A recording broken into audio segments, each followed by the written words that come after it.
Hi, everyone. Good morning, good afternoon, wherever you are. Thank you for joining us today. Uh, Very welcome to all our panelists as well. This is the Middle East Roundtable. We are going to focus on happenings around that area and also uh, the way the world is, what the world is going through currently. So, if we just, I'd just like to start with a very small snapshot about the company. We just move ahead and So yeah, we are MPS Interactive, and here are a few facts about the company. Long time in the business, proper domain areas there, and around 170 plus training industry awards. So that's where we are located, and our overall size and countries and customers. Uh, Let me just briefly introduce myself. My name is Shwetanina Vidyadhar. I've been, a bit of a fossil with the company, been here almost 20 years now. And I come with a doctorate in the field of organizational psychology, but uh, primarily I'm an instructional designer. That's my bread and butter role, a learning consultant across domains. And yeah, it's been a great journey moving across various domains of clients and various roles. I'm also currently heading the human resources and L&D functions in our organization. Let's move on to our very distinguished panel today. And I just give you brief snapshots. Dr. Senthil. Hi, Dr. Senthil. Good to have you with us today. A lot of experience, basically bridges the two worlds or straddles both worlds of corporate and universities. Melanie is with us today. Hi, Melanie. Melanie is really the first Kirkpatrick certified facilitator. Melanie, let me tell you, Kirkpatrick is a word that scares the hell out of me, and so a lot of respect to you for for that. And once we move on, you know these guys, you've read their profile, so I'm just going very quick so that we can hear them contribute more. So we have Sharnaz. Sharnaz has again, uh, she's a fellow brethren in that sense of being an instructional designer who's moved into the experience or learning design, learning and development domains. Currently works with a lot of has worked with a lot of large corporates, and is with Reliance currently. And last but not the least, we have Neil. Neil's currently head of HR and L&D, and he's also again 23 years across various countries, as you can see, or continents, and a lot of diverse experience. So I'm sure we are going to learn a lot from those areas. So yeah, that's sort of the overall thing I had. So welcome everybody. I'm really hoping to have a very engaging and interesting discussion with all of you today. Hi. Thank you. Thanks. So while we move ahead, we have quite a bit of our participants already with us joining today. And I wanted to basically start with trying to understand everybody's opinion about the current state of affairs and get their opinion. Can we just move ahead and get a poll question as the first thing that we would like to do? Solomon, if you could give us the poll question, please.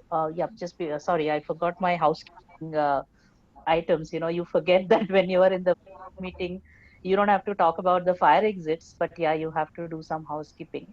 So yeah, we're going to put everybody on mute, and we are recording so couple of things. And if you have any comments or questions, please type in the chat window, and we're going to share the recording later on. Right? Thank you so much. Sorry, Solomon, for jumping ahead, and let's go to the chat question, the poll question. So we'll just give you around 10 to 15 seconds to give your point of view about this. And maybe we'll come back to it towards the end to see what's happening. All right. Maybe a few more seconds while we are waiting. Yeah, there's a lot of people who have joined us today. Thank you so much for giving your valuable time. We know in this, especially in, I'm based in Mumbai, India, and in this work from home situation, I think we've got doubly busy, right?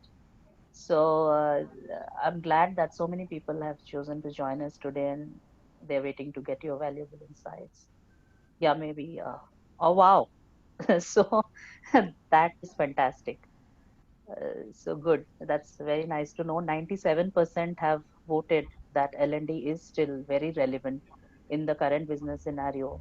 And as somebody from the world of L&D and who depends on the world of L&D, I couldn't be gladder to see that.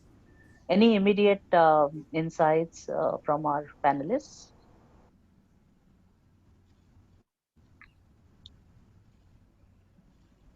Sure, I can go. I think just like you, I'm very happy to see those results.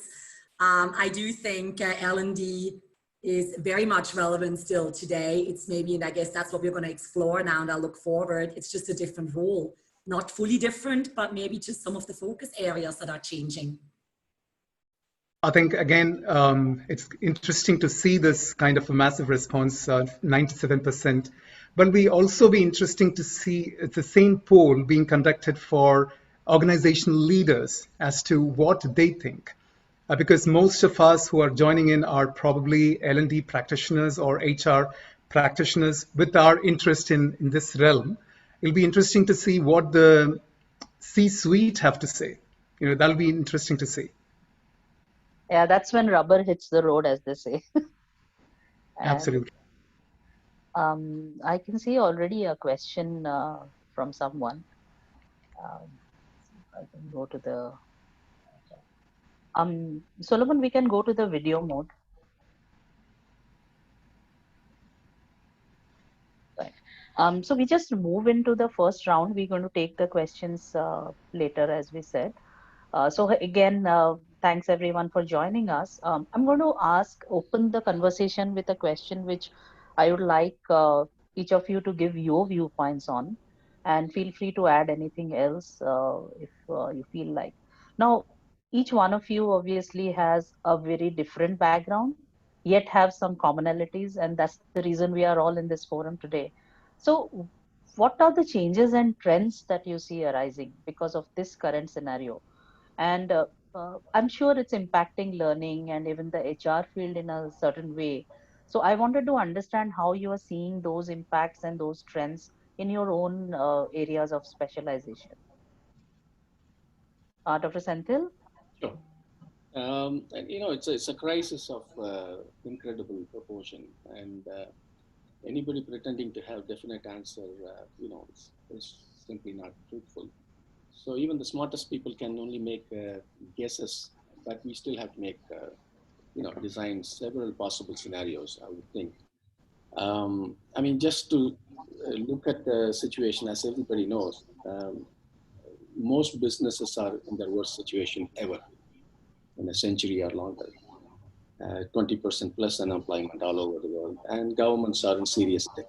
So a few points I just quickly want to make as an outset. It's a perfect storm, basically a major economic disruption combined with fourth industrial revolution. This means literally many current jobs will disappear, and new skills will be needed very quickly in the next couple of years, and for hundreds of millions of workers. And that's an incredible task. And similarly, new business sectors are going to arise, and existing business sectors, many of them will shrink, like aviation, travel, and tourism, and so on.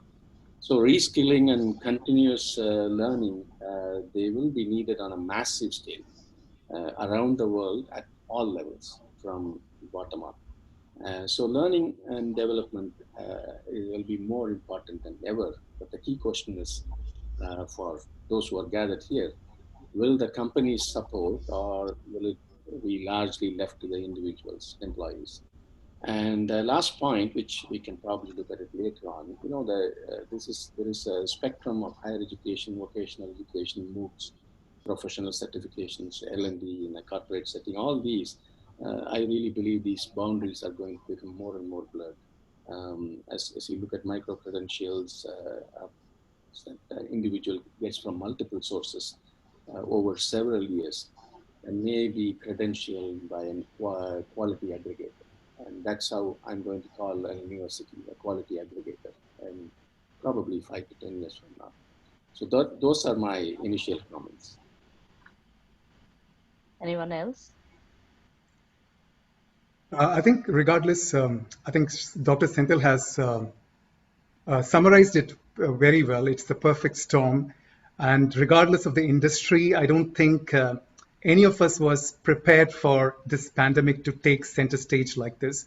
It's impacted businesses, people, governments, the works. So I think we are in a very, very challenging situation globally. And as L&D, I think it's going to be even more challenging for us in terms of skills disappearing. What the skills that you have, about 20% of the skills today are going to be obsolete in 2 years' time or 3 years' time. So it's a huge, huge opportunity as well as a challenge for all of us. I think it cannot get any more VUCA than this. You know, we talk about VUCA, and this is the perfect example of VUCA in massive proportion. The biggest change that I see here happening in terms of one of the changes, it's remote working.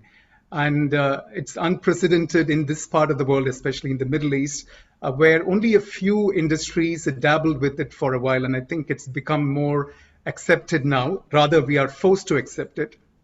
And be it kids, getting up early in the morning and going to school from home, or parents working from home, or even our social interaction that is happening with families and friends over Zoom or WebEx. So this is something that we probably didn't expect even 3 months earlier. So it's also causing some level of digital fatigue. That's another story altogether. But I think there was some initial concerns when it comes to the senior management when the remote working thing started. What about productivity? Will I lose productivity? And I think over the last few weeks, people have also realized that, yes, work is going on fine. Productivity loss is not massive. In fact, there is one study, I think, done in the US last year, which said that on an average, every person who is working remotely from home is actually working 1.4 times more than, rather 1.4 days in a month more than a regular worker working from the office. So I think that those kind of skepticisms are disappearing from the corporate point of view in terms of remote working. But coming to the construction industry as such, largely globally, I think we've been impacted like any other industry on three counts. Number one, I think the number of new projects coming in have dwindled, or rather hard to come by. Even existing projects, some of them have been put on hold with the promise that these will resume in a future date, which is unknown. The third aspect is that even ongoing projects are facing a lot of disruption and slowdown, thanks primarily to the disruption in the supply chain. So we are also facing huge challenges in terms of manpower and getting projects to completion. But on the flip side, on a positive note, because right from the time of lockdown, construction and manufacturing industries have been largely exempted from ordered shutdown. So we have been doing the work as usual, as much as possible, of course, with reduced restrictions, more restrictions, and health and safety concerns, etc. So unlike other industries, however, construction work and manufacturing work has to happen on a site. So we can't have a remote workforce because a fairly large portion of our workforce is working from the site. So it is important for us to continue those operations. But from an HR and learning point of view, the major work has been with working with people and dealing with their anxieties and trying to come to terms with it. And also looking after the welfare of our people. So L&D has, in several organizations, have already started doing some welfare programs. And of course, when it comes to the construction industry, a lot of prominence given to increased health and safety measures based on the regulations here. Yeah. Melanie, So maybe going I to- can just add on this. I think there are a lot of very relevant points, especially around the remote, workforce. I think no one expected this to happen so fast. And myself being based out of Bangalore, India, but doing a lot of work globally with all kinds of different clients, I find it very interesting to see how something that got so much pushback before, no, you cannot have people work from home. It's just not possible. Now it's just there, it's reality. And I think it's interesting to see how many companies are actually realizing that it works. Now, I do feel bad on the other hand, just building what you said, Neil, the construction business. I do wonder what kind of impact this will have in terms of office spaces and required office spaces in the future. There's a positive side of a lot less traffic, but if we're actually capable of working from home, how much office space do we need in certain industries? But let me try and take a little bit of a more narrow look at one of the areas that I mainly work in, and of course that is training delivery. And that's very similar to the challenge around, going to office or working remotely. In the last 15 years, when I reflect, I rarely had clients saying, we can do this training virtually. Yes, maybe we'll do a little bit of online training, a little bit of e-learning. And interestingly, even on March 13th, when I got back from Switzerland to India and had to go into quarantine and kind of everything came to a standstill, I still had a lot of clients saying, you know what, we'll just pause. We'll just wait for this to be over and go back to face-to-face. A couple of weeks later, it's all virtual. So I think there's this massive trend and change to really embracing technology. And to just give a very simple example, many of our clients earlier completely rejected technologies like Zoom because there were a lot of concerns about security, or there was a concern that, is it really possible to create engagement in such an environment? And here we are, a couple of weeks later, and we talk about Zoom fatigue because everyone is using it. So I think, we've had access to technology for so many years. We would have been able to do beautiful blended learning journeys for so many years. But I think it's only now, forced by this pandemic, that we are actually starting to really embrace it.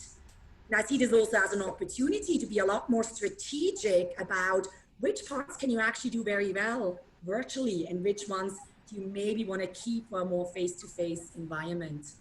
So that's just a very small kind of, look at the direct aspect of L&D and the modes of training delivery that are greatly impacted, but I wouldn't say in a bad way. There's actually a lot of opportunity in this because you can all of a sudden reach the entire globe through the virtual engagement as well.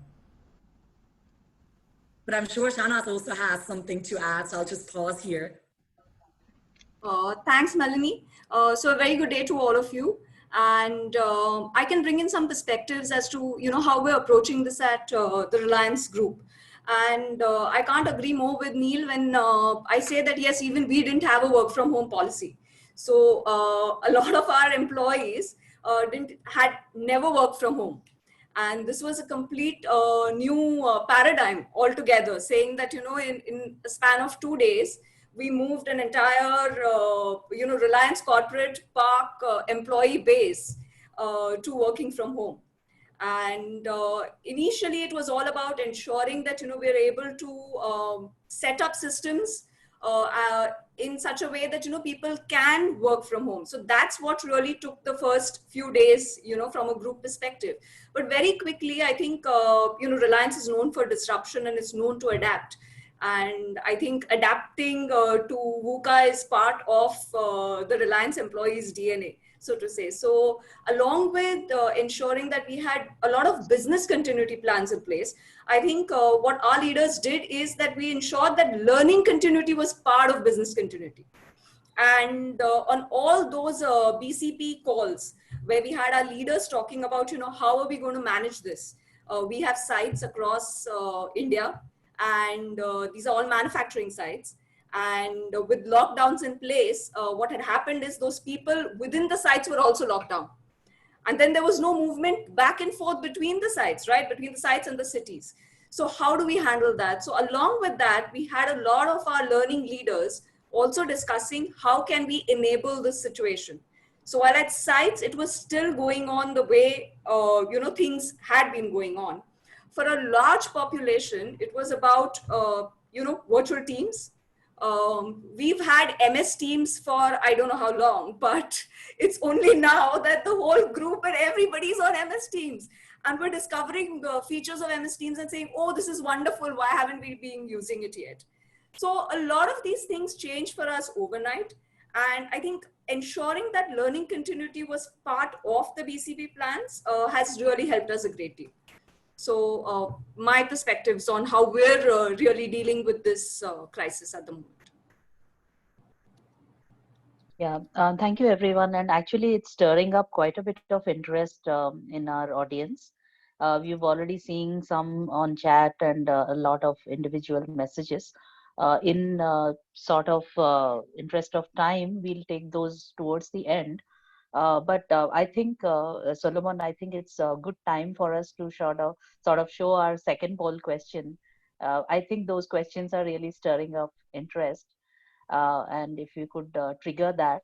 Uh, in the meantime, I think there were many key takeaways, but one is that probably, for me, from a psychological viewpoint, it's always that, when we have, it's how we adapt and assimilate stuff when we have a choice versus when we do not have a choice. So as human beings, we always want a lot of choice and to choose and all that. So a lot of us, for example, Melanie, like you said, a lot of people choose face to face as being the most effective, and yes, it is the most effective. But if you do not, suddenly it doesn't exist as an option, what do you do? I mean, I've been often heard quoting this because it's one of my favorite quotes. And in the VUCA situation, it's very relevant. It's by Mike Tyson, who says, you can have all the strategies you want until you get socked in your face, right? So that's what this situation has done to us. And yeah, and we've recovered, I think, the resilience of the human kind is the fact that we adopt, adapt, assimilate however we go about it. So yeah, so here I'm seeing the answers really here, uh, very much tying in what you were saying, Melanie. We have VILTs coming at 88%, and that is what is considered as being most suitable. I think it's because it's a brilliant way to mix the human element and the qualitative element of having a human facilitator in front of you, by replacing it with the next best thing, by having the human person's video in front of you. Melanie, you want to give any Yeah, comment? yeah, if I can just add something to this, I'm not surprised to see this, but I also just kind of want to make sure, this is really from a Kirkpatrick perspective, which is always about starting with the end in mind. Yes, virtual instructor-led training is a beautiful opportunity, and I myself enjoy it very much because it comes the closest to my face-to-face experience. But I also think we need to be very careful not to overuse it. It is not the answer to everything. I think what we really have right now at hands is a beautiful opportunity.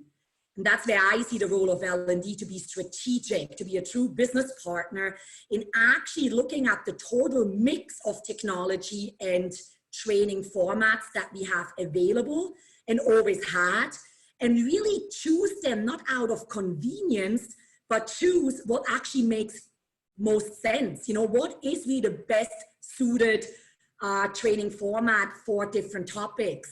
And I think that's where we can really add value to the business in certain cases to decide this is maybe not so, this doesn't require as much interaction. Let's just do a podcast or a video. Well, this is really about building skills. Well, let's get together as a community. So I think there's an opportunity for us learning professionals to think about all the tools that we have available and make much more strategic use of them. Yeah, and I'm a movie buff. So recently I was reading Macy somewhere, and he had mentioned, he was referring to that very important scene in the Tom Cruise movie, Apollo 11, I think it was, where they dump everything, all the tools they have on the table and all the material they have on the table. And then actually immediately they have to put it together back again in some format, so that the entire the spaceship will be saved, right? And that's probably, as learning technologies and designers, that's where we are at. We have this whole bouquet of offerings, and that's the analogy I would like to draw, because yeah, then I can be an astronaut for a few seconds. So we have to actually put it all together and engineer a new thing. And yeah, any other points of view from our panelists here? Yeah, so Shweta, I'd like to say something on this one. The ID in me needs to speak on this point, right? So it's very relevant, and it's true. I think for the initial few days, there was this whole knee-jerk reaction, to this whole situation, saying that let's convert all our instructor-led programs into VILTs, and by convert, I mean essentially just use the same PowerPoint and deliver it virtually, right? And that is what all of us, I think, embarked on immediately as a knee-jerk reaction. But I think in the past 2 months, we've had time to sit and think about this and come up with a slightly more, how do I say it, a more relevant methodology. And what we've done at Reliance is that we have this whole, we articulated our digital learning, strategy and a content strategy a year back, to be honest, somewhere around October. And at that point, we had come up with a very, helpful content matrix that would help people assign the kind of methodology to a proficiency level. So we have something like a competency assurance system that works here. And we have levels, right? So it's awareness, knowledge, mastery, and expertise. So we have that AKSM model and skills and mastery. So for that, what we did is that we went about assigning the right methodology to deliver a program which would achieve a certain level of proficiency. And at this point, that kind of a matrix has really helped our academies. I mean, as part of hydrocarbons, we have 12 functional business academies. And that's huge, right? I mean, we're catering to over 30,000 employees just within these academies. And this kind of a content matrix has really helped them, identify which methodology do we go in for, rather than a blanket approach of, just converting everything which is instructor-led to a VILT. Right. So I think, yeah, it's stirring up some interest. I know there are many in our participants who would like permission to speak. Maybe we can go there towards the end. If we move on to some specific questions, Dr. Senthil, I'd like to sort of start with you. And let's bring the students in focus.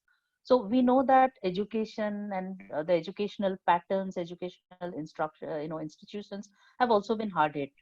We've been talking a lot about corporates till now, but I just wanted to understand how do you think the students are adapting to this new normal, and also what are the kind of concerns or worries that you may see in that field? Sure. Actually, the idea of students and trainees, I think that will change.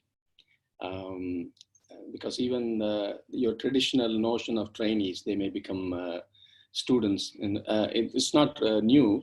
In fact, I want to welcome Dr. Yahya Al-Marsouki from Abu Dhabi, who is a veteran in this.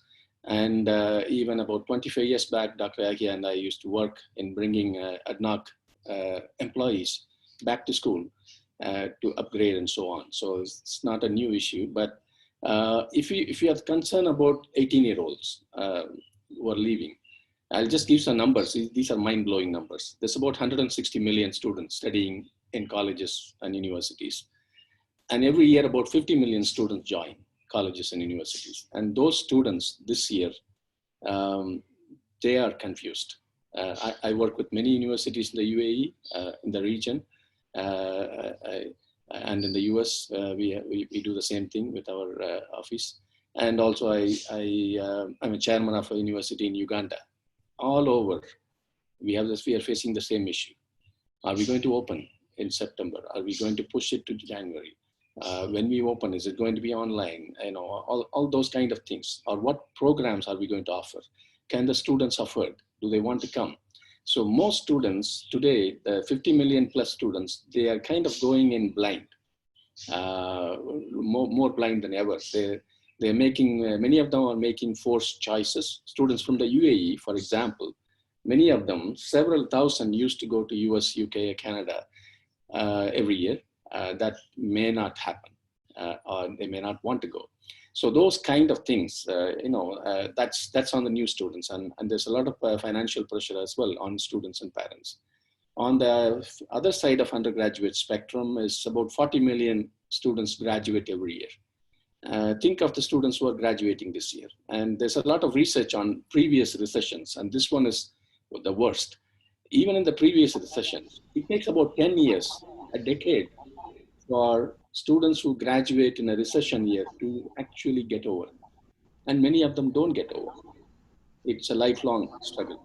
So that's going to impact about 40 million graduating this year and probably the same number next year.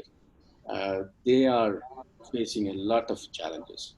So my best advice to those students is to keep up with MOOCs, and if financially feasible, to pursue masters and look for internships in new and emerging areas. And we are obviously consultants to universities, and we are advising universities to think of new programs, create new programs, shut down some of the traditional programs, and create newer and practical pathways of qualification. It's inconceivable these days to think of putting your kid for 4 years into some kind of a program and to think of a world that's going to happen 4 years from now.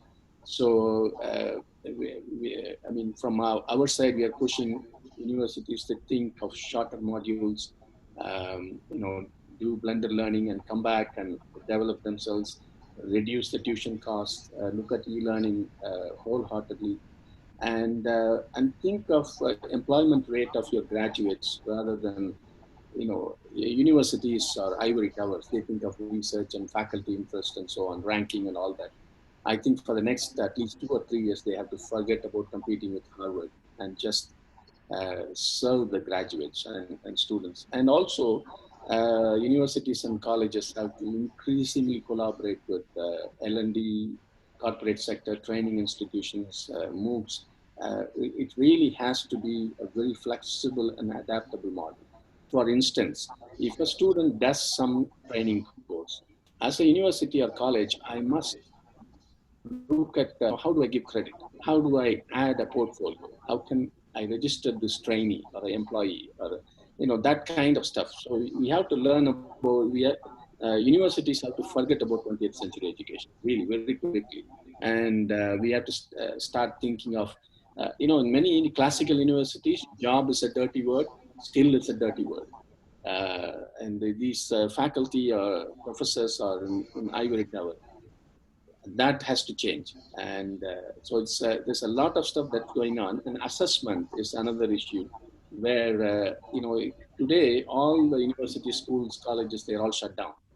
And they're all struggling. How do we do assessment on Zoom or whatever, but they have to think out, they should not be doing traditional exams on Zoom or, any other method. But there is a chance to reimagine assessments, but the real stumbling block is some of the older faculty. We have to retrain them. So there's a lot of challenges for tertiary education. Yeah, thank you for that extremely detailed and I think it's an answer which is very informative, but also presents a new viewpoint about education to all of us. I really like that point you made about the boundaries really merging, because I mean, we are also all learners. Right now, we talk about learning in the flow of work, we talk about learning in the flow of life, even. So, everybody has to be a lifelong learner. And you also spoke about the older population of workers. And we are, because of the multi generational workforce, we have to sort of look at I think the fancier word is upskilling these days. So but yeah, reskilling, upskilling. Yeah, Melanie. Shweta, if I may just quickly add something, since I do come from a family of teachers, be it mom and other family members in Switzerland. This is just a slightly different, more global perspective as well. What I found very interesting is, and I'm not sure what everyone is aware, but Switzerland went into a very quick, dramatic, lockdown at one point before many other places. But now 10 days ago, out of the blue, the schools opened again. So kids are actually back at school and it was totally unexpected. And it's just one of these examples of how VUCA everything is right now. You know, one day you were still at home on Zoom, and a couple of days later, you're actually back in the classroom in a limited way. But one thing that I heard, especially from my, mom and other teacher friends, is also what this entire change of, learning from home has created as an inclusivity challenge. What it meant is, not all parents are equally equipped to help their kids learn.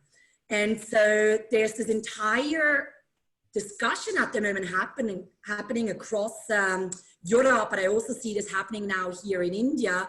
How do you ensure equality? How do you ensure equal opportunities? I mean, not that we've ever had equal opportunities, but at the moment, especially in education, it's even getting wider, especially at the younger age, where unfortunately certain kids are really struggling because they have either parents working at the front or parents, not equipped with the skills to actually help them with their study from home. And I think as educators, that's maybe an entire other thing to think about for us. How can we create courses? How can we make education accessible to everyone in a more inclusive way? Yeah, that's a pretty compelling thing that we probably will need to look at and address very much. I was recently, talking to a group of faculty from Miranda House of Delhi University, who's one thing, and their concern was that what do they do, because they again have students from all classes of life, and a lot of them would not even have even a mobile phone to access the Zoom classes. A lot of them are very worried about the surroundings they live in and not comfortable being on video. A lot of them have body and image issues, and they're very uncomfortable on video. I mean, it's a whole different world out there, but probably I just want to come back to the main focus that we were considering. And if I move on to Neil and say that, when we are talking about L&D activities, and we know that it's still very relevant, but are you seeing this as an opportunity to upskill? Because we spoke about reskilling and upskilling, and to also draw a leaf out of what Dr. Senthil was saying, is this a great opportunity to upskill our, especially the middle management and senior management cadres? Because a lot of us are also, ill-equipped to face the future in that context and make ourselves Right. maybe obsolete. And I'm putting myself out there. Well, I think as we started with this whole pandemic, the initial reaction was that, at least from a learning delivery point of view, some of the activities had kind of taken a back seat, because there was a lot of pushback from the operations in terms of, this is not the time to send our people to training. In fact, we were about to launch a new program for our engineers based in Saudi Arabia with a series of learning interventions, mostly instructor-led, because there's a lot of practical training that was involved in this. This is not something we could have done in an online or a simulation kind of environment, but this was unfortunately put on hold. Having said that, coming to industries in general, I think many L&D teams are struggling to, like Shena said earlier, do we convert everything to online or virtual led, etc. But also there are huge opportunities when it comes to at least focus on some of the senior or middle managers in terms of upskilling them. But before you even do that, I think as L&D practitioners, I think first and foremost, it's a great opportunity for our L&D teams to upskill ourselves.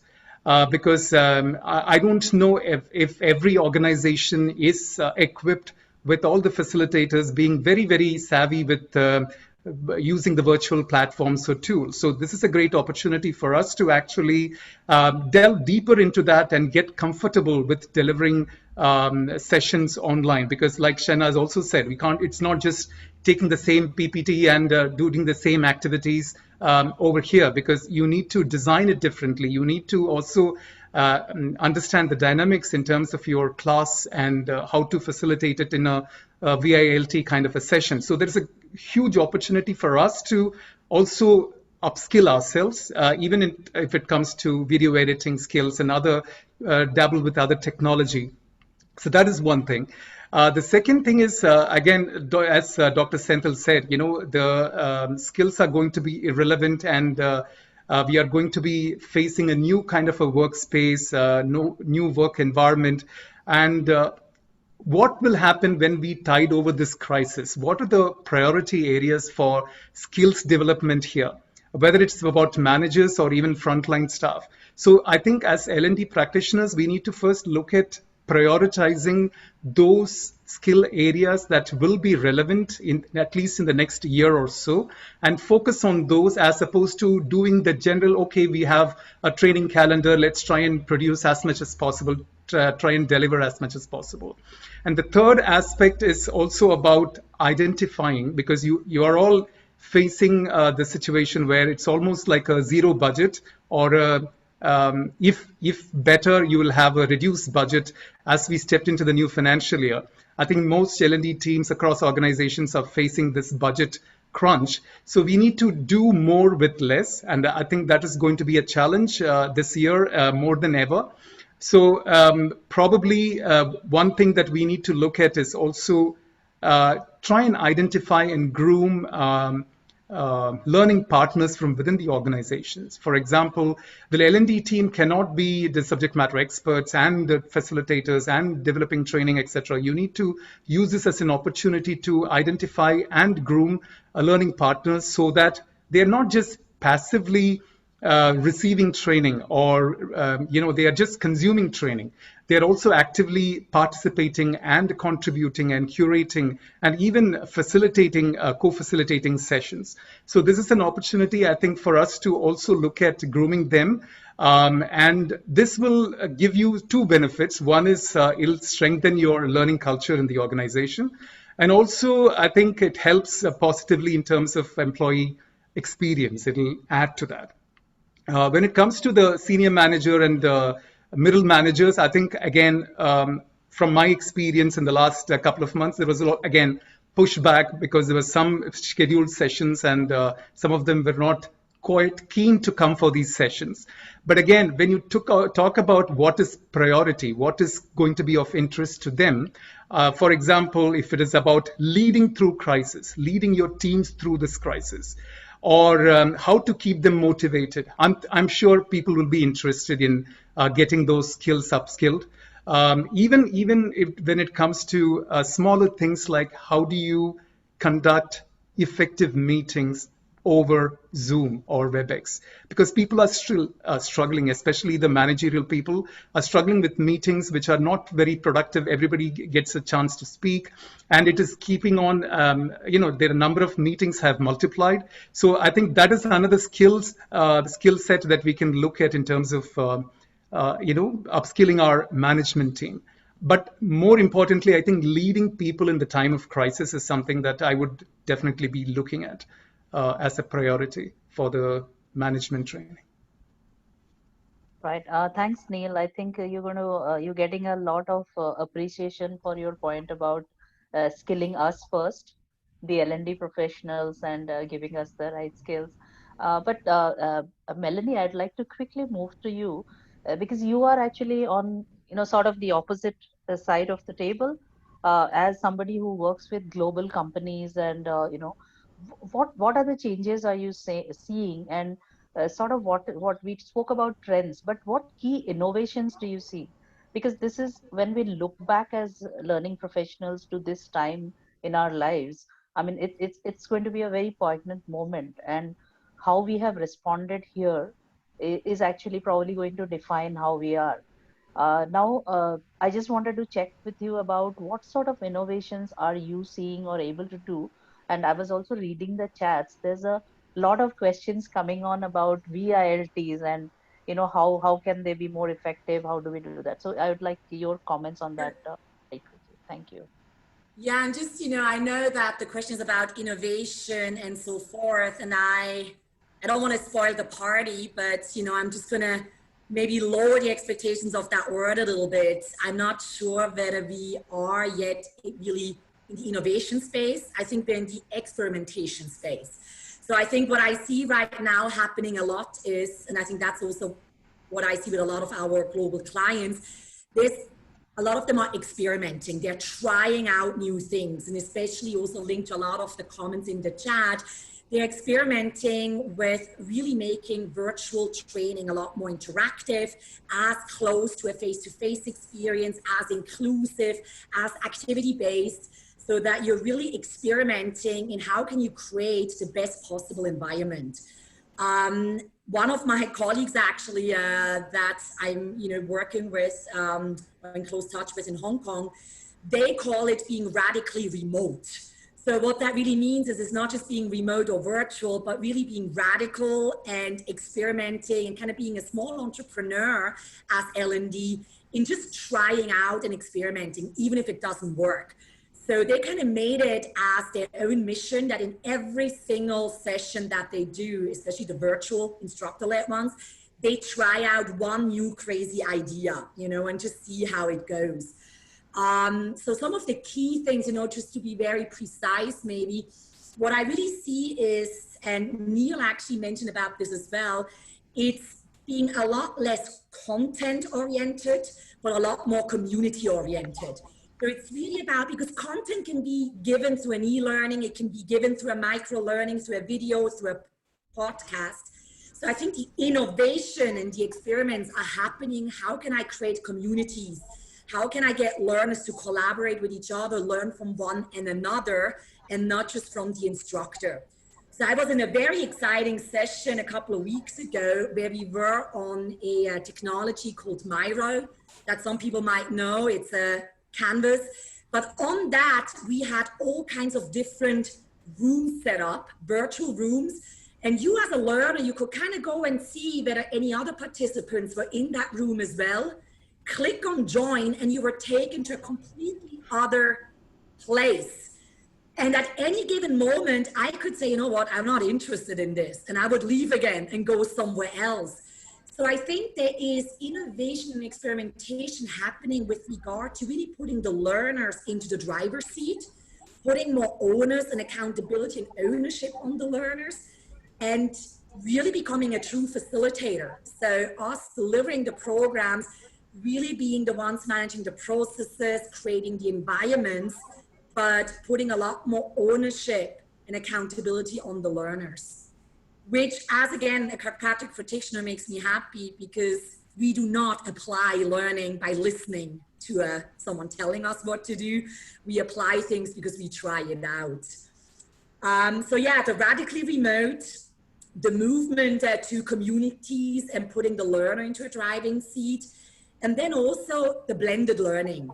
And again, this is not an innovation, as Shanas had said before with the example of MS Teams. It's been around for many years. We've had access to blended learning, but I think only now are we really starting to embrace it a lot more. So yeah, long story short, I would say it's a lot about experimenting, seeing what works instead of overthinking it.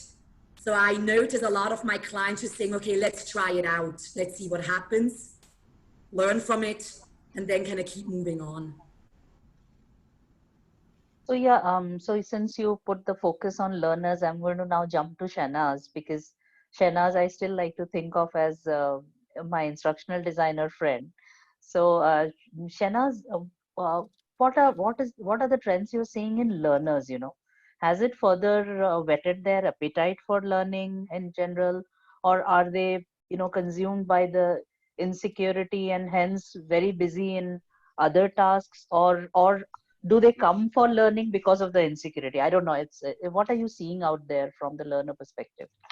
So it's very interesting, actually. Last year, we've been with, we have partnerships with certain online content providers, and we've had this for quite some time. We were partnered with Linda we did that about 3 years back. And last December, we migrated to LinkedIn Learning. So we have a very huge, robust catalog of LinkedIn Learning courses.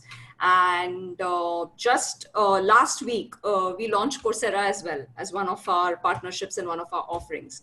Now, what I'm trying to say here is that initial few months, so there is this whole pre-COVID era and post-COVID era, right? So the pre-COVID era, we were struggling to get traction on these platforms, all right, especially with LinkedIn Learning. When we migrated from Lynda to LinkedIn, we had about, in the initial 2 months, up till about Feb, March, we had about 25,000, in the range of 25,000 users across the group on the platform.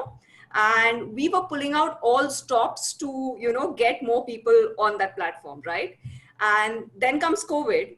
And just a couple of days back, when I look at my data, we've gone from like 25,000 activations, we've gone to like 71,000 activations. Okay, and every day and counting. In the month of March, about till about 15th of March, we had a course completion in the range of about 4,000, 4,500.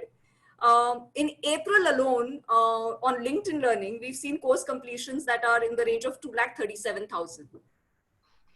So I believe that, you know, contrary to, there's a lot of opinion on this, you know, saying that, is this the right time? Are we doing too much in learning? You know, are we already have a lot of meeting fatigue. We have this whole, you know, virtual calls. We're jumping from call to call. Within that, now we're going to push more learning online. Is this the right time?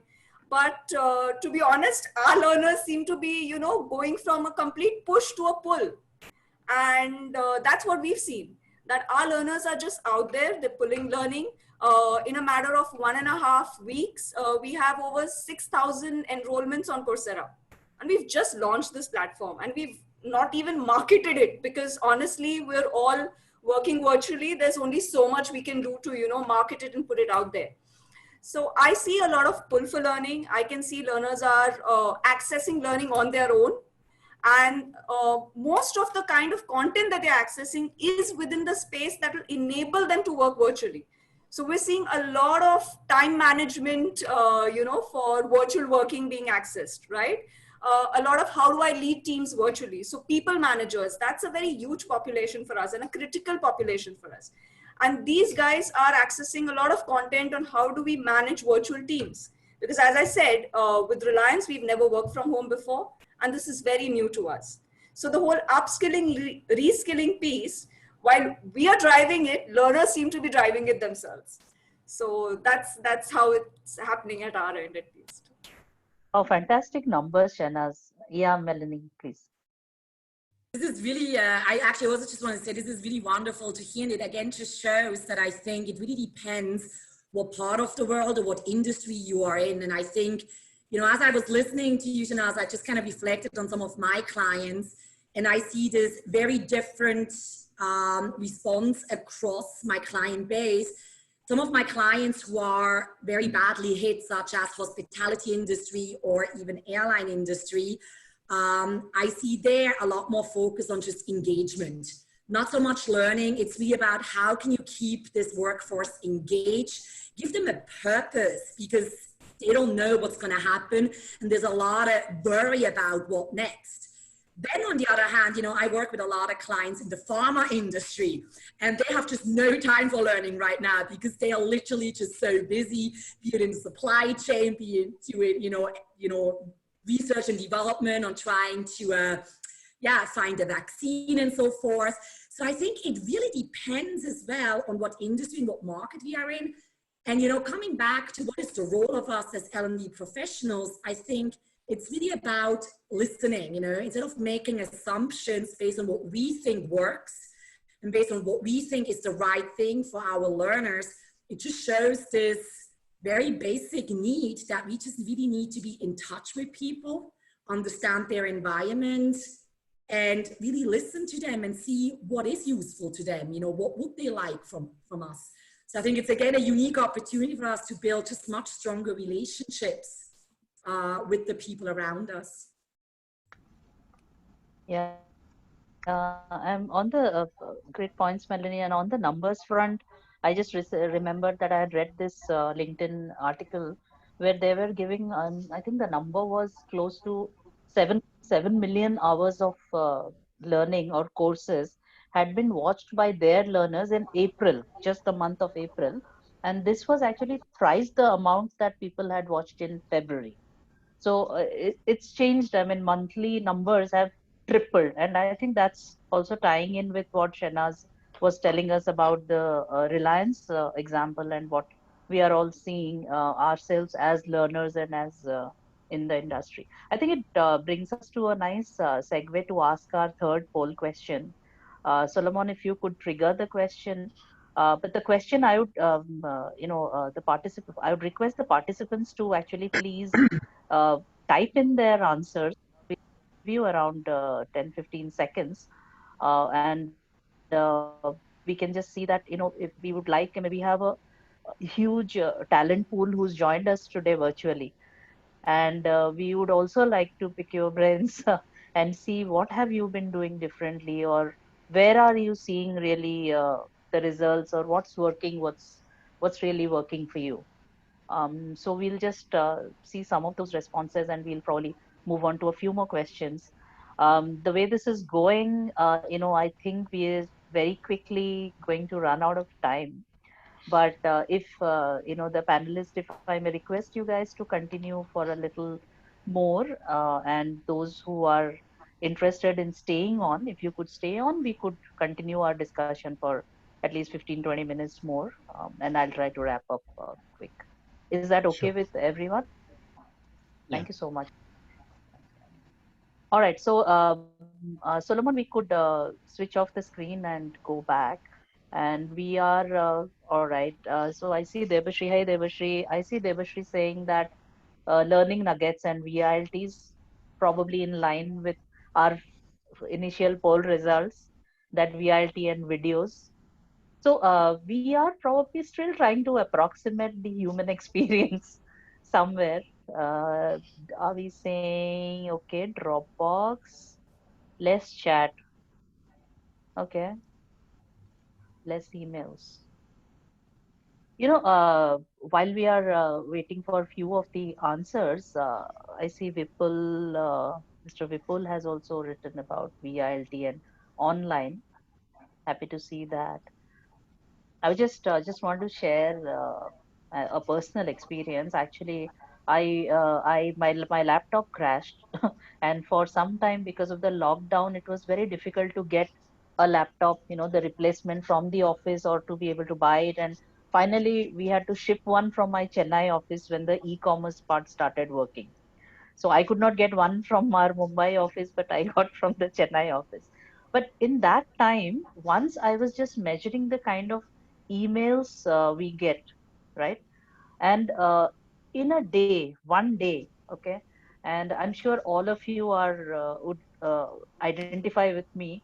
I get probably I got around 200 to 300 emails, right? A lot of them are that you are marked as CC, but you need to know that because it will come back and hit you at some point in time. So I'm very happy to see that something triggered in me when I saw that less emails and less chat, because it's overwhelming, the amount of information overload and the amount of cognitive processing that we have to do sometimes. All right. Any other interesting points, Dr. Yeha, is there? Learners become teachers. I love that sentence and and their impact. Tanya, hey Tanya. Tanya saying, yeah, Tanya likes everything in microform. Encouraging interaction between learners, yes, it's essential. Okay, relevant, contextual, spoken like a true instructional designer, Tanya. All right. So I'll probably, I think I guess Anisha also has been pinging, and she's asking about, Melanie, your point about different industries needing different experiences. Probably it'll be nice if if you can elaborate on that a little bit. Uh, no, sir. Yeah. Yeah, Melanie. So the question was if you could elaborate about the different industries and what kind of different experiences they would need. Well, I think it's what I meant by that is that, different industries are differently impacted by the current pandemic. Just like in every situation, I mean, in a very simplified way, there are winners and losers. I mean, so, and I don't mean that in a bad way, but there are some industries which are much worse hit than others. And they are struggling a lot more, just kind of keeping the business afloat. So, I mean, I clearly have certain clients at the moment in industries which it's just survival mode. It's about ensuring that they're going to be able to stay open in the future. And, you know, just to mention a few, I'm talking about industries like the aviation business. I mean, it's again in the news as well that most major airlines are letting go of people. Aviation industry is going to be badly hit, even if we go and travel again. The hotel industry, the restaurant industry. I work with some very big amusement parks across the globe that have been shut, you know, for months with massive costs. And there we just see that the current appetite for learning is just that's not priority. There's a real need for crisis management, for being there for employees, managing fears, managing the change, and just finding solutions to keep people engaged. On the other hand, with certain industries that are extremely busy, such as, let's say, the pharma industry, but even in IT, I mean, there's clearly some companies growing massively right now, like Zoom. I mean, I read once that, you know, just in the month of April, there were more people buying Zoom than the entire year before. I mean, that requires a lot of support. So there you have employees being pretty stretched. They have not as much time available to learn. So I think it's just very important. I mean, Neil can maybe comment more on the construction business, again, very differently impacted.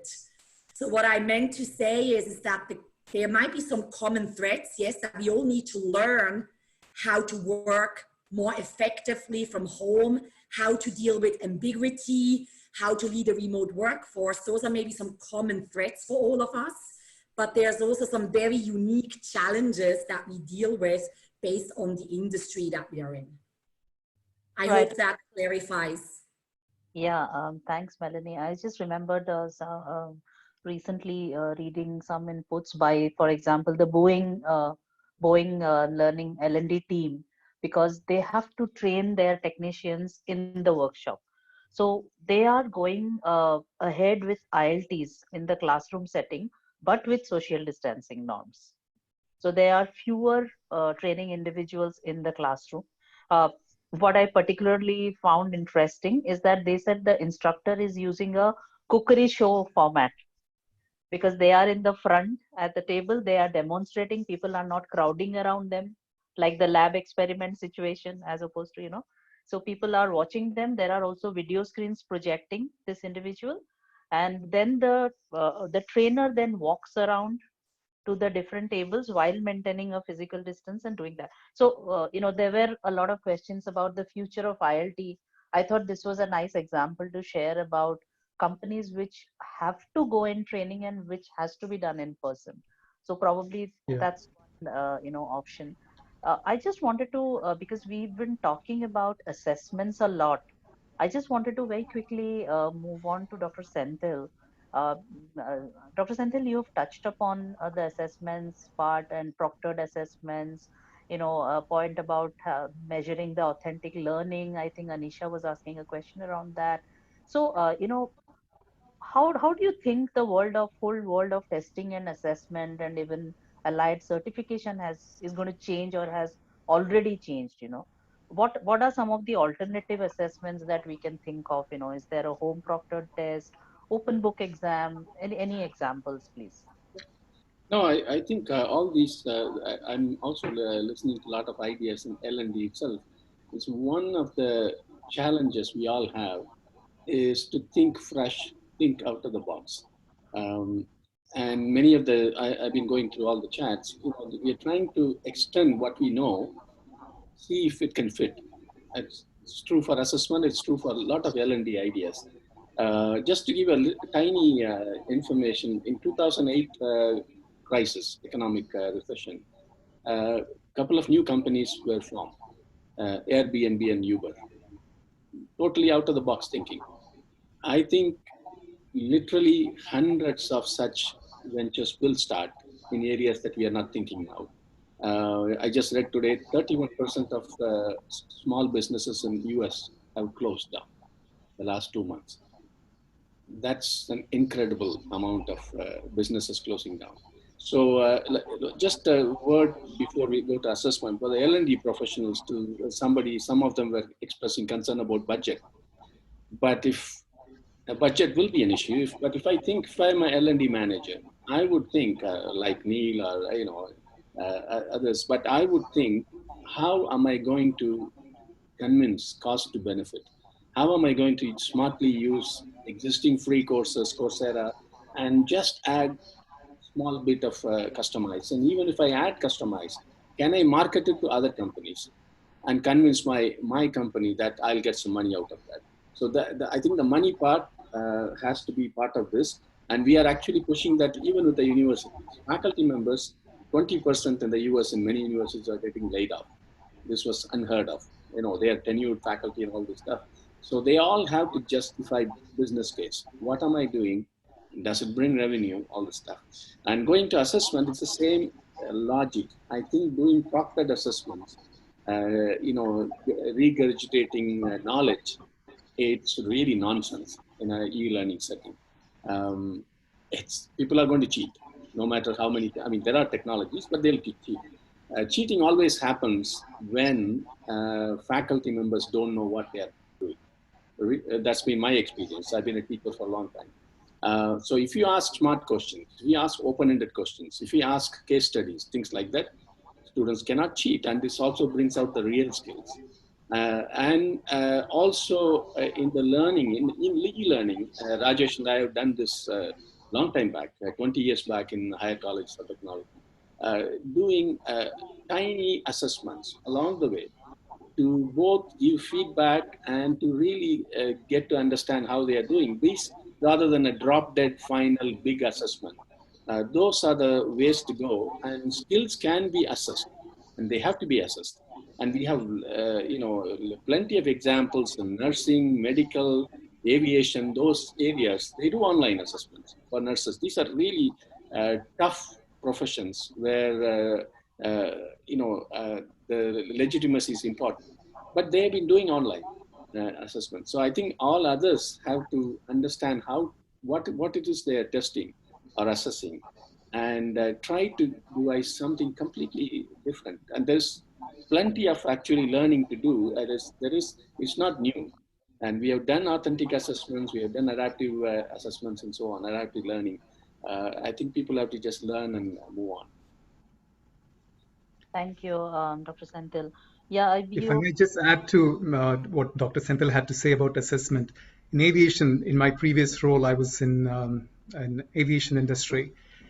There was a lot of reluctance initially for some of the regulated courses like dangerous goods handling to be put as online courses and online assessments.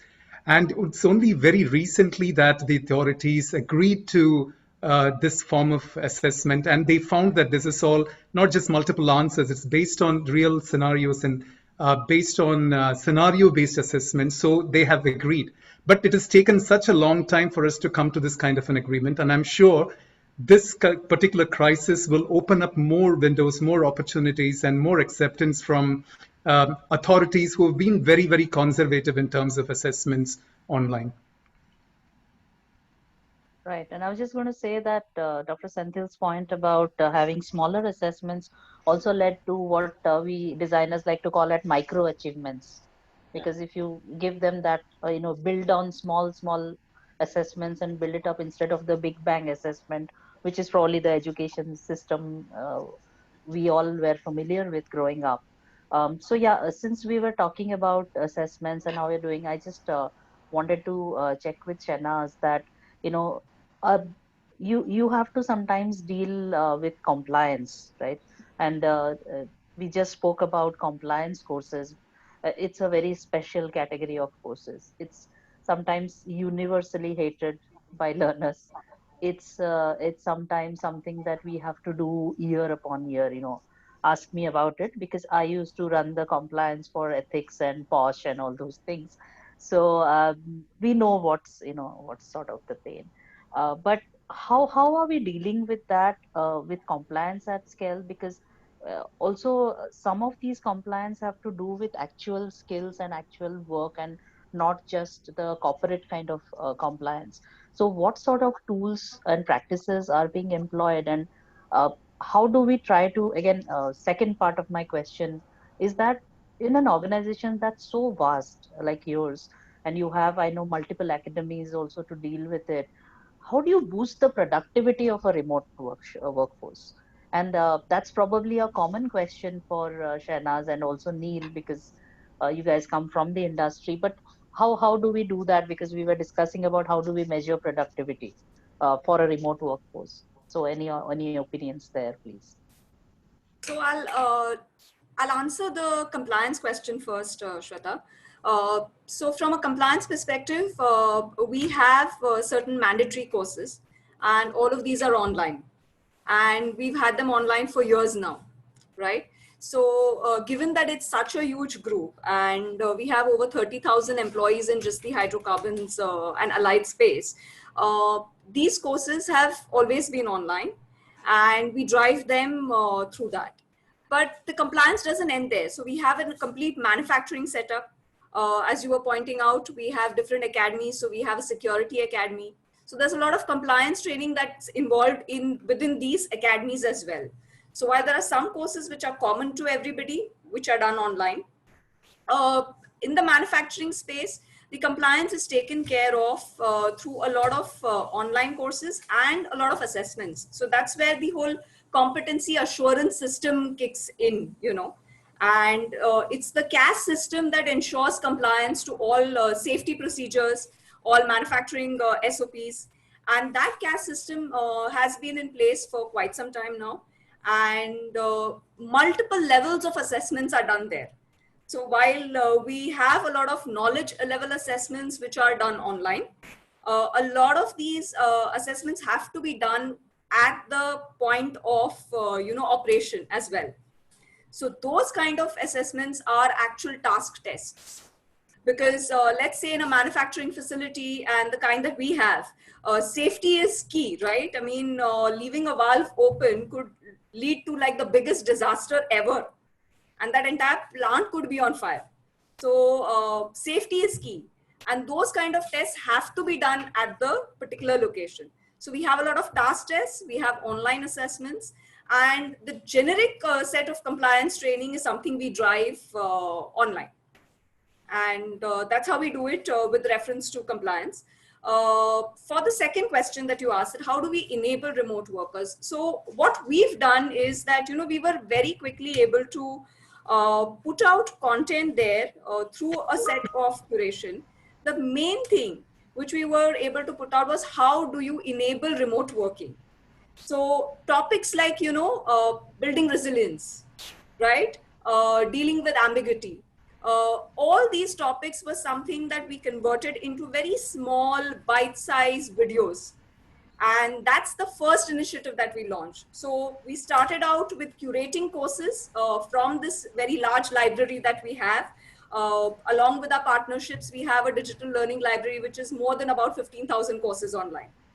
So we started very quickly by curating courses that were important for remote learners. We did that to enable remote working. And then we started building soft skills through these very small bite-sized videos. And we've got amazing traction on this video series that we've started. It's all soft skill topics and very bite-sized videos. So that's what we're doing to ensure that, you know, we're able to reach out to learners and enable them in this current period.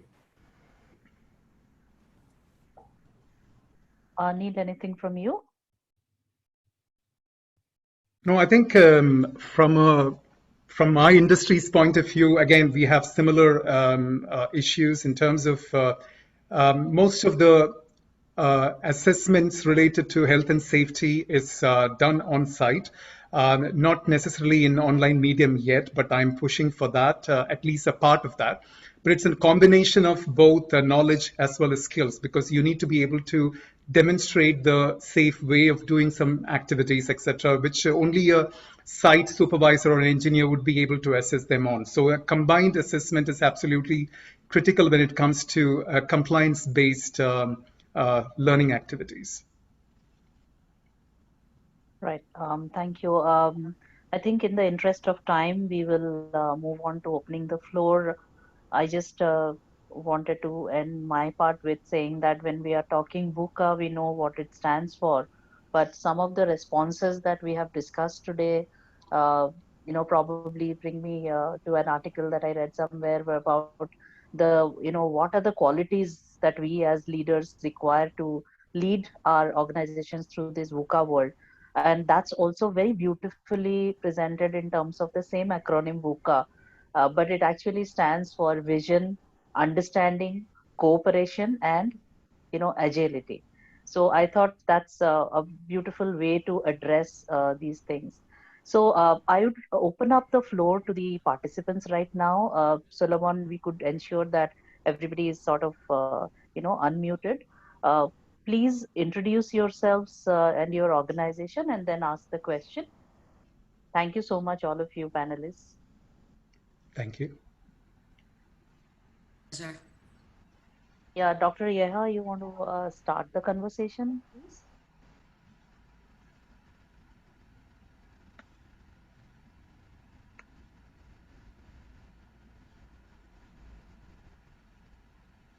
Or anyone else who wants to ask a question?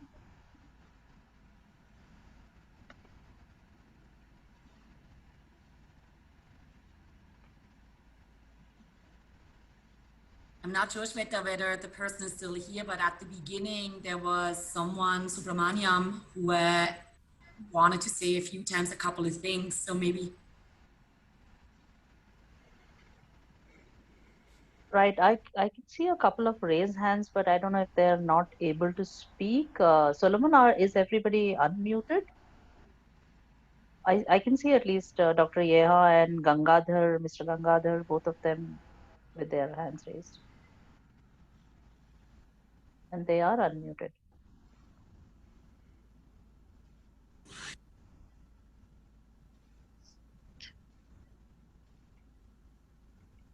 Hello, can I be heard?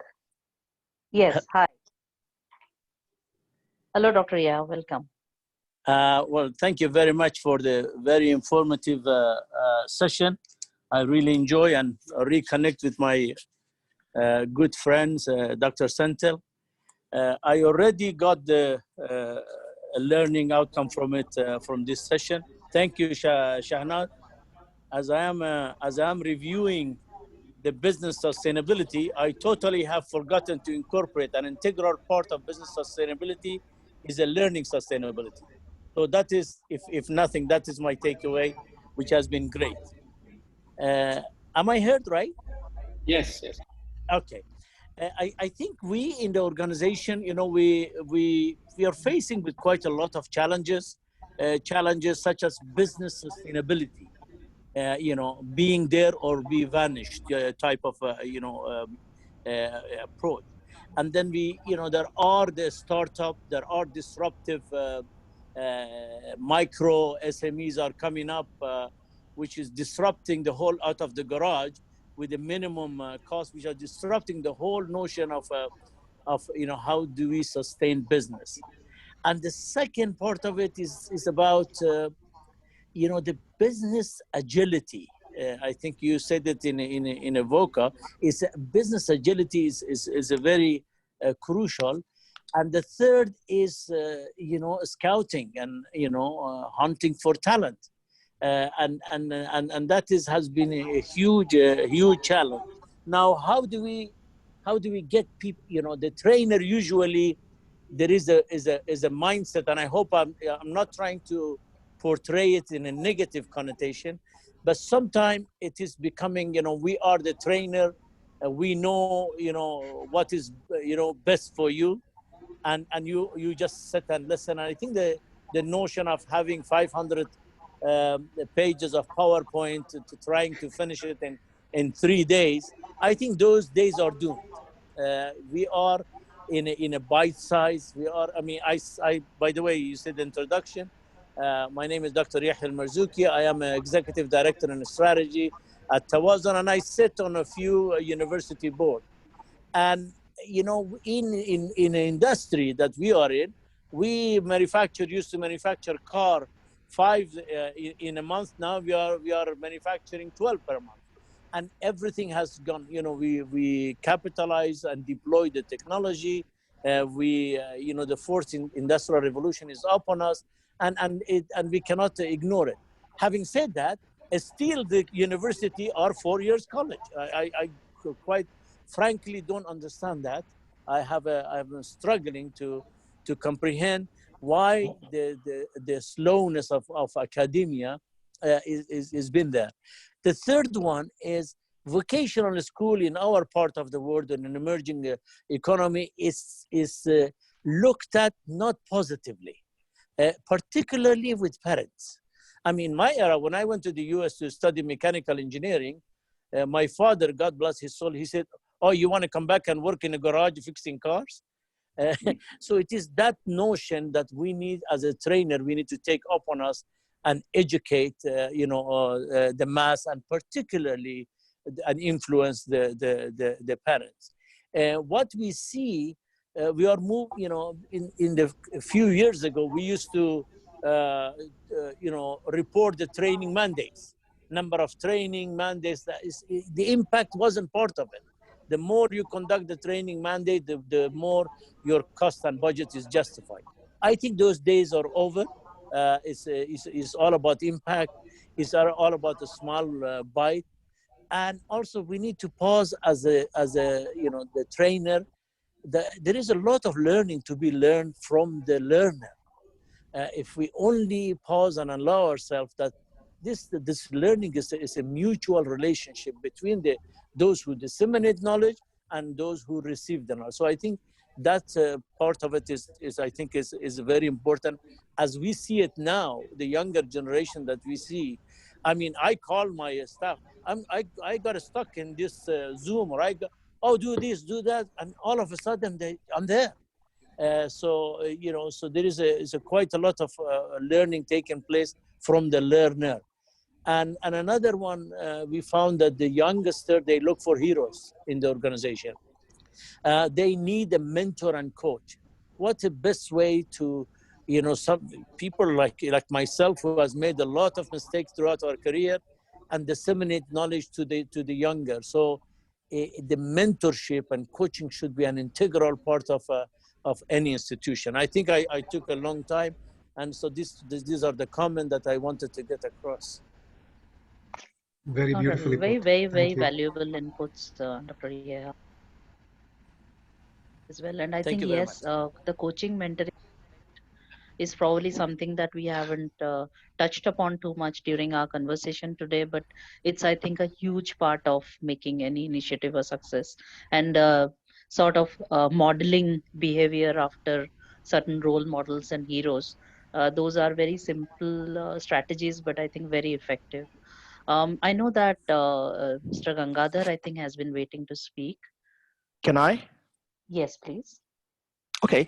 Yeah, my name is Gangadhar Krishna, and I'm from Dubai. I've just published a book on customer service, and I'm also into training and coaching and doing my little bit there. And apologies that I had to join a bit late because I went into an adventure trying to trim my own hair, but that turned out to be quite an adventure, and I finally got successful. I think I'm still looking okay. My video is not on, so that's fine. Well, what I felt was, in fact, 2 days back, we had a webinar for one of the organizations in Qatar on 2020 COVID and beyond. Oh, somebody wants to look at me. Fantastic. I'll start my video. So there we go. So I felt that organizations have, thank you, organizations COVID has really pulled the rug under the feet of each and every individual irrespective. And most organizations are still wondering how to go about it. We're 2 months into it, but they just don't know how to take the whole thing ahead. From what Dr. Yahya just mentioned, I just caught the 2 words, coaching and mentoring. And that's where I think leadership has taken a total, needs to really buckle up and move very fast, because the only focus they have now is how do you reduce costs? And the first thing that comes is on the employee side of it.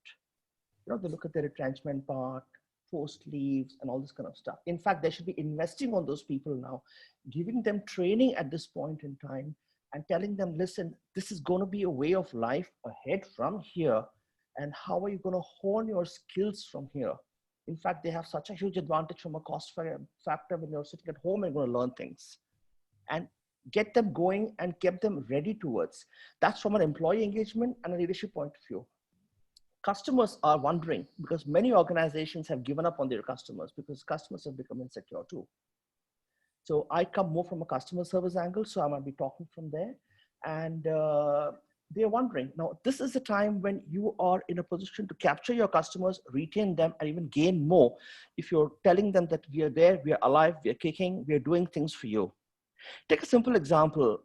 During this period, I keep getting mailers from one of the Indian airlines. It's Indigo. And right from the first, second, or third day, I received a mail saying that this is our safety standards.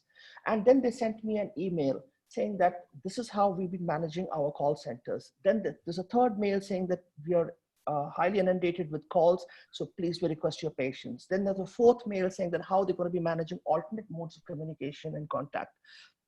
And then came a fifth and sixth mail, how you can keep yourself active towards an in-flight service or long-haul flights. Now, that's something they don't have to, because no flights are on air right now. But just the fact that the airline says, we are there for you at all points in time, just a knock, knock, knock, knock that's going on, that's going to have an effect after the COVID. And when employees are not going to be retrenched, but instead you invest on them, engage them, and make sure that they are still the ambassadors of the organization. And they say, hey, nothing has changed. My desk is my dining table today. My pantry is my kitchen today.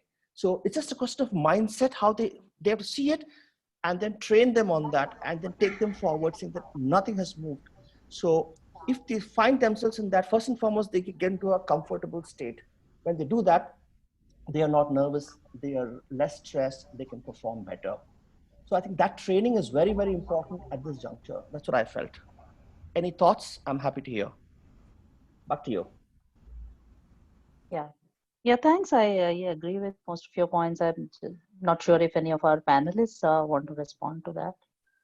I put it into the chat and I said, for me, there are companies and companies, and just like in any moment, you see some companies that are starting to cut costs because all they are focused on is their own profit. I mean, I've seen examples even in my home country of leaders, paying themselves massive amounts while they're letting go of other people, or asking for government bailouts, but not willing to cut down on their own salaries. And then there's other beautiful stories, there's been stories of other entrepreneurs or leaders who themselves take 100% pay cut and try and invest most of that again back into their people. I work with a very beautiful hotel chain here in India that has been very badly affected by what happened. And they are massively investing in their people, trying to make life very beautiful for their employees, as good as they can right now, investing in employee engagement. I don't know what anyone read about it, but there's even been a company that went to ask all their employees to say, look, it's an event management company. If we don't take drastic actions, we will have to shut down because we are in the event business, all music festivals, everything is canceled for this summer. And, everyone is differently impacted. Everyone has different costs at home based on their family status and so forth. So let us know how much of your salary you're willing to give up. And like this, maybe together we can actually save the entire business. And the minimum they requested is that everyone will give up 1%. The owners gave up 100%. and every single employee gave up some money, and some of them 70%, others 50, depending on their situation. And from what I heard is they secured this revenue to get to the next 2.5 years. And so, I mean, you know, there are different ways of dealing with it, and true leadership comes out in situations of crisis. I would totally agree with what you just mentioned, because one of the organizations I know of in Dubai, they told their staff, each and everybody has a job until December 2020. And that goes to show that you have a job, and definitely we need to start performing, and every one of us have to be doing our bit in the next 6 months. Because if we tide the time, then we have a job in 2021. So it's also a carrot and a stick, both on the working together. And you know, when they're doing that and they work in unison, and I totally agree, if a staff can give away 5%, I think leadership should give 50%, or whatever may be the numbers, it doesn't matter. But I feel they got to lead by example. And when that happens, like for example, The Moments of Truth book by John Galzon, how he turned around an airline. So if you're going to look at that, he was so transparent with his employees, saying that this is where we are, this is where we need to move, and I need your help, and take it forward. Now that comes as part of learning and development of the entire organization and the employees. And they need to do that. They don't realize that you have a machinery and that's going to be exorbitant to repair it. Are you going to pay through your nose and repair it? A human being is very important machinery that they don't realize, and how important it is. So I think employee engagement plays a very key role in learning, development, business moving ahead, and you know, total success from beyond this time. Yeah, I see Dr. Sorry, Gangadhar. Yeah, thanks so much. I see Dr. Senthil had raised his hand. I think we'll also quickly take final comments from the panelists and close, because I really thank everybody for staying on. It's been a great, engaging conversation. I certainly enjoyed it. Yeah, Dr. Senthil, all yours. Just a quick word on what Dr. Yahya shared on coaching and mentoring, especially at the leadership level. And in UAE and Saudi and others, we are preparing local citizens to get to the management leadership roles. And training content can have only so much impact. I fully agree with Dr. Yahya on coaching and mentoring from senior people. But there is a method, I believe, you can't leave it to chance, because normally the senior people are very busy. They may not or the method to do this. So I think that has to be designed as well, very well. Right. Yeah. Thank you very much. One of the ways, sorry. I think we started with the CEO. We said every single senior management in the organization, they have 4 mentees or protege. And if it's the top guy, if it's not committed to the coaching and mentorship, it will not flow. It will not fly, I'm trying to say, yeah. Right. I know that in the Tata Group, when they launched the mentoring program, I mean, we were all part of that. There were around almost 80 to 90 senior leaders from across the group, which included 20 plus CEOs. And all of us were part of the mentor group, and each one had 2 to 3 mentees. And the biggest value that I thought that had was that our mentees and mentors were from the entire pool of Tatas, the whole 100 plus organizations. So we could really reach out and make it a very enriching experience, I thought. Yeah. I think we'll just take closing comments now from our panelists, because we've really time, and I'm cognizant of everybody's schedules here. Any last words, anyone? From my side, thank you a lot for your time and the valuable inputs. I'm already getting a lot of feedback privately and even here to us, that it's really been a great and engaging conversation. So thanks all of you. Please, any closing comments? Thank you. I think largely what I would like to conclude with is that we as L&D practitioners should go back to the basics. I think, not be intimidated by, okay, we don't have this learning experience platform, which is so expensive, and this tool and that tool. Let's go back to the basics. I strongly feel L&D teams need to never lose sight of the principles of how people learn. regardless of the medium of instruction, etc. So solid instructional design, I'm sure there are a lot of instructional designers would say yes. Solid instructional design is something that we would definitely need, even if you're grooming your in-house talent who are non-tier trainers or facilitators. I think we should be able to give them the support with solid instructional design and just go back to the basics, leverage free tools like some of you mentioned. Speak to our vendors in terms of if you have a huge catalog of content and if you think some of this is still valid but probably needs to be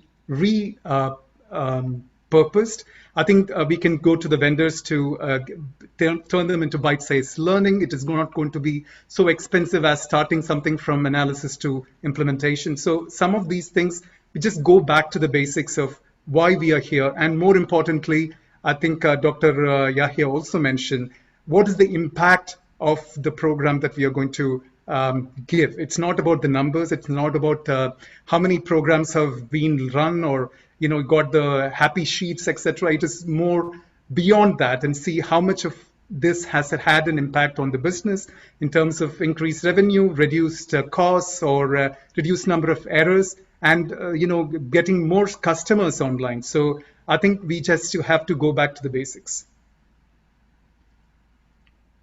Yeah, thank you so much for that. I just, before we move on to the other panelists who are to say, Solomon, if you could also just display the slide about the upcoming webinar that we had so that it's on screen while we are talking. We've been getting people from the healthcare front lines because Melanie, you were commenting that if people who are in healthcare or pharma, they are out there fighting. And so we have Laurie, who's a registered nurse herself. She used to drive the ambulance and go and work with the paramedics. She's the National VP of Learning for GMR, and Dr. Salazar is there. So anyone interested, we'll start the registration soon. I just wanted to have that up. Now coming back, thanks Neil, Dr. Senthil, Melanie and Shahnaz, any last comments? Right, Shweta. So, given this whole situation, and I heard one of our panelists also say that, doing more with less is something that we're looking at this time, because cost cutting is very real for us, right? That's a reality for, I think, most L&D teams. And even for us, that's a reality. But we have a different perspective on this. What we're looking at is doing less with less. And rather than do too much and go about, channeling all our instructor-led programs into VILTs, or go about creating more and more digital content out there, what we're looking at is that what are those skills that we need to build now, in the here and now. Our plans, our learning continuity plans are actually 30, 60, and 90-day plans. And that's the narrow side that we're looking at it, because things are changing and they're changing so quickly that planning ahead and planning for the next 6 months or planning for the next year is not going to work for us. And hence putting together plans from a 30, 60, 90-day perspective with reference to learning, looking at the immediate skills that the business really needs, because Tanya brought it on the chat, and she said that some of our businesses are really reinventing their business models, right? I mean, for us, sales that used to happen in person now is happening virtually. And that's institutional sales that's happening virtually, right? So that's a whole new set of skills required to do that. So as long as we can focus on doing less with less, and ensure that we support the business with the skills that are priority in the here and the now, I think that is what will really help us, tide over this situation and this phase. Till, of course, we reach the new normal or the normalcy, or go back to the pre-COVID era, and then, look at slightly longer plans. So that would be my perspective on this. Thank you, Shahnaz. Anything from you, Melanie? I just want to, supplement what Shahnaz said. I couldn't agree more with that. And it's, I don't think actually that this is new. This is how it should have been always. I mean, being again, for 10 years practicing on the Kirkpatrick model or any other performance-oriented thing, we are not in the business of keeping people busy. even though I'm an instructional designer, I'm an L&D professional and a facilitator, and I'm passionate about being out there and delivering courses. In the end of the day, we are not in the business of just running courses for the sake of running courses. They need to address a real business need, not just now. That was the case already in the past. So I think there's just this unique opportunity, and in every crisis, there's also an opportunity to really go back also, as Neil said, to the drawing board, back to the basics. Start with the end in mind, ask yourself, what does the business need, but also what do your learners need? And both from a skill perspective, and I think the only thing that's maybe unique right now, even more, is really the engagement piece. I think there is just a lot more need for engagement, for role models, for trust, and just kind of feeling connected to your organization. But the rest is not actually so different. It's just really going back to the basics and the drawing board of offering solutions that make sense and help the business and the people in the business. Thank you so much. And so thanks again, everyone. And Melanie, I think you used two words that have stuck in my mind, radically remote. I think we should all aim to be that. And the other word, of course, everybody's favorite word, authentic. So let's try to be the authentic versions of ourselves and try to be leaders in our own small little worlds. So with that, I would like us to end the seminar. Thanks for our panel discussion. So thanks everybody for your time. Thanks for all the positive feedback you've been giving. And really, with such a distinguished panel, that's probably what was expected. But I think we've superseded not only the time, but this thing. Dr. Senthil, did I miss you? No, I'm okay. No. Thank you so much, everybody. And Solomon, thanks for your support throughout. Thank you, everybody. Bye-bye. Stay safe. Thank you. Bye. Bye. Thank Take you. care. Thank you so Stay much. safe. Take care. Bye.